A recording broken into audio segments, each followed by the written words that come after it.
Assalamu alaikum wa rahmatullahi wa barakatuh. Welcome to online class of physics from the platform of Iqra Hafaz Girls Secondary School.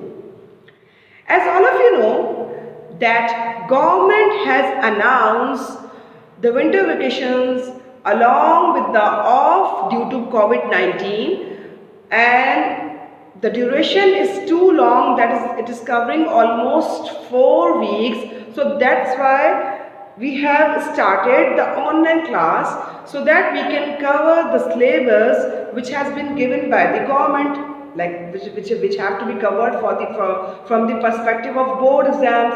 So that's why we have started the chapter today, and the chapter number is 19, and the name of the chapter is nuclear physics.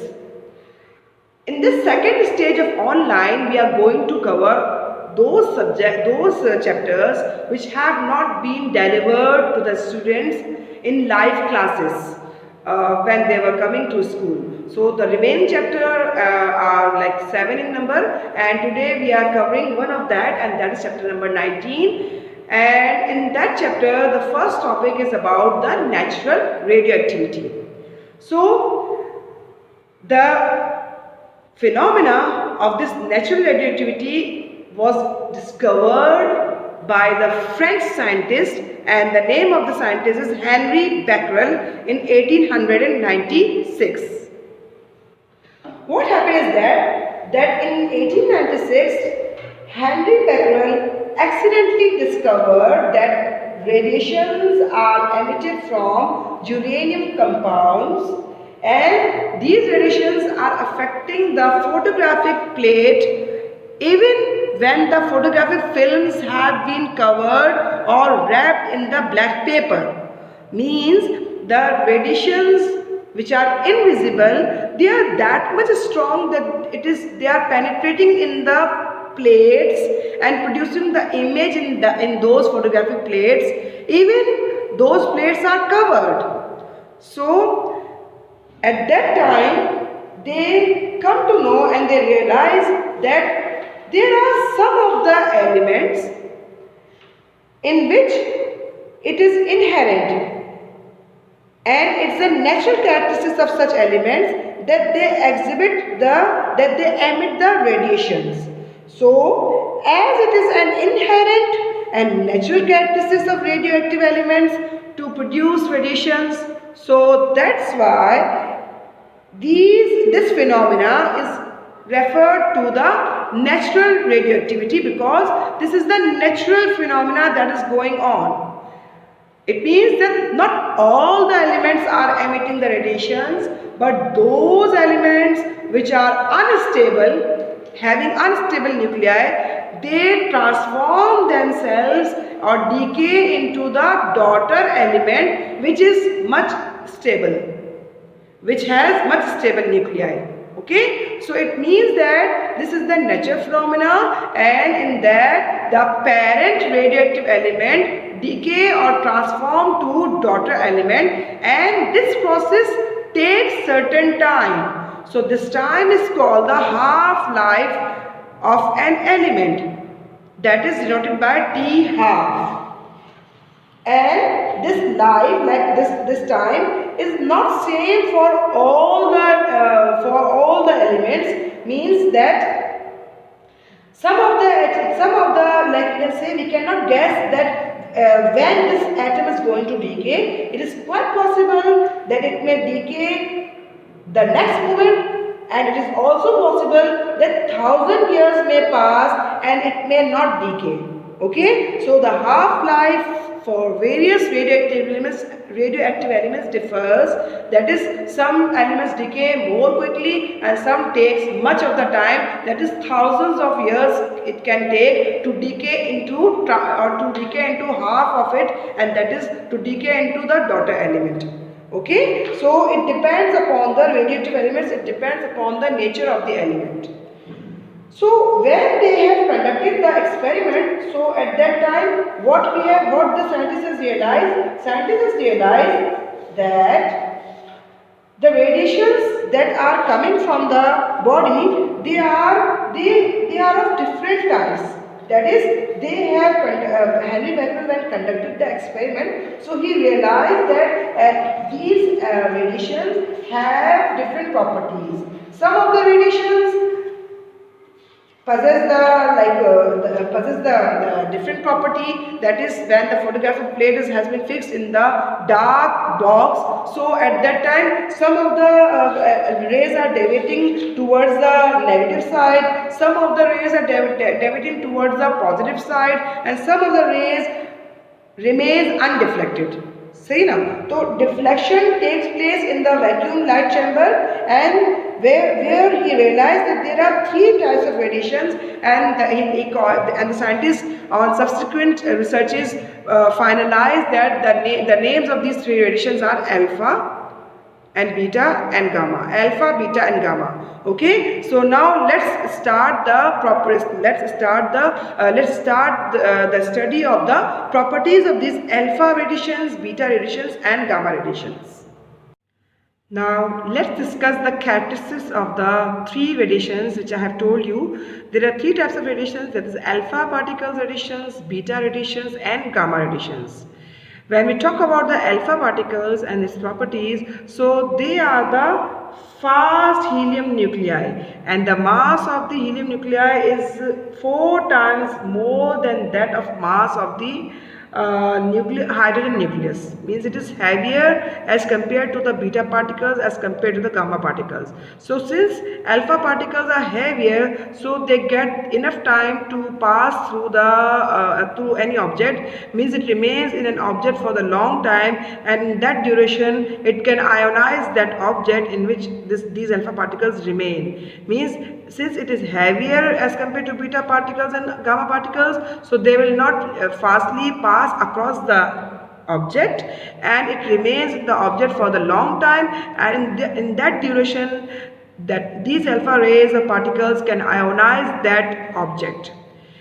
Since they are heavier than beta and gamma, so their penetrating power is much less than that of beta particles and gamma particles. Besides, they are the positively charged particles.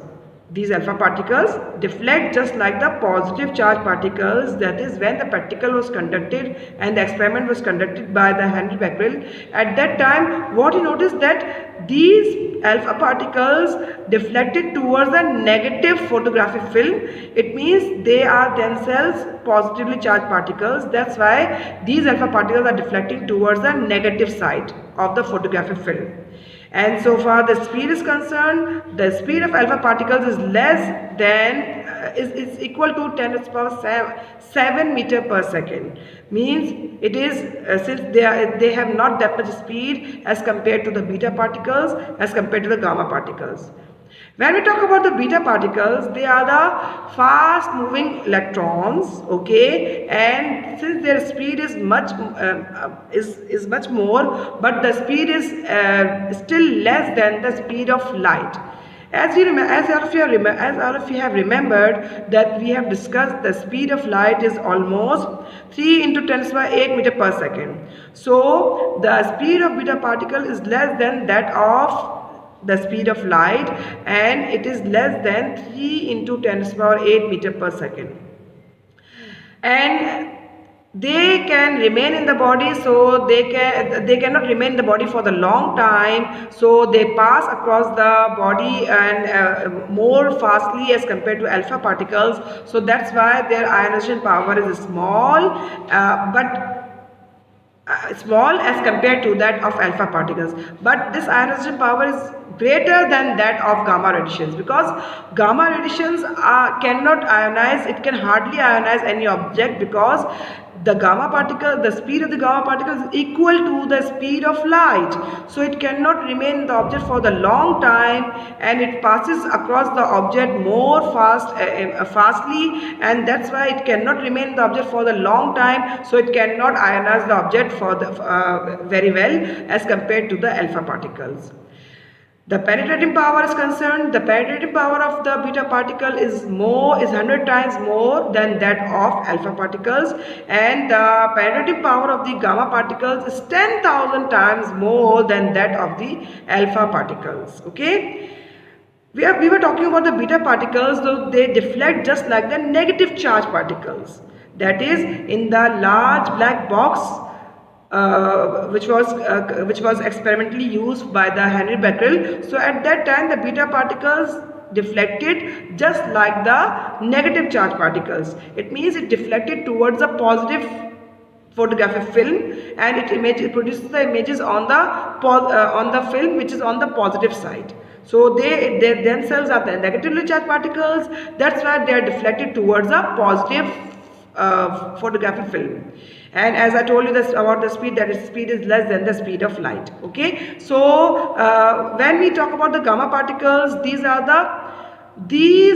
the electromagnetic waves. These are the electromagnetic waves, and they can hardly ionize the object because they cannot remain or sustain the object for the long time because of its greater speed, which is equal to light, which is equal to speed of light, that is 3 into 10 to the power 8 meter per second. And besides this, the penetrating power I have already discussed, it is more than that of the alpha and beta particles. It is 10,000 times more. Okay, and the gamma particles remain undeflected. That is, it neither deflected towards the positive photographic film, it neither deflected towards the negative photographic film, but it remains undeflected in that experiment. Okay, so it means that they don't deflect just like any of the positive charge or negatively charged particles. So that's all about the characteristics and the properties of the alpha particles, beta particles and gamma particles. And one more point is there also given in your book about the fluorescence. That is, beta particles can produce the fluorescence in the plate coated with barium platinocyanide, but the gamma particles can produce the fluorescence in the barium platinocyanide film, but it is weak. Means the sheet which is coated, or the screen which is coated with the barium platinocyanide, so beta particles produce good fluorescence as compared to the gamma particles. Gamma particles produces weak fluorescence in that sheet. Okay, in that sheet which is coated with barium platinocyanide. It means that an alpha particle also can produce some fluorescence, मतलब चमक जो है वो पैदा कर सकता है in some of the sheets made of different elements. Okay, so that's all about the alpha beta, the properties of the alpha beta and gamma particles. Now let's move towards the homework. The homework of the day today is that you have to learn the definition of radioactivity and properties of alpha, beta and gamma rays, that is given in your book in chapter number 19. Okay, you can also check it from the book, and inshallah you will get the PDF of the notes as well in the upcoming days. So you can learn, you can recall these properties and definition of radioactivity from the notes as well. So that's all for the day today. Inshallah we'll meet in the next lecture. Till then, Allah Hafiz.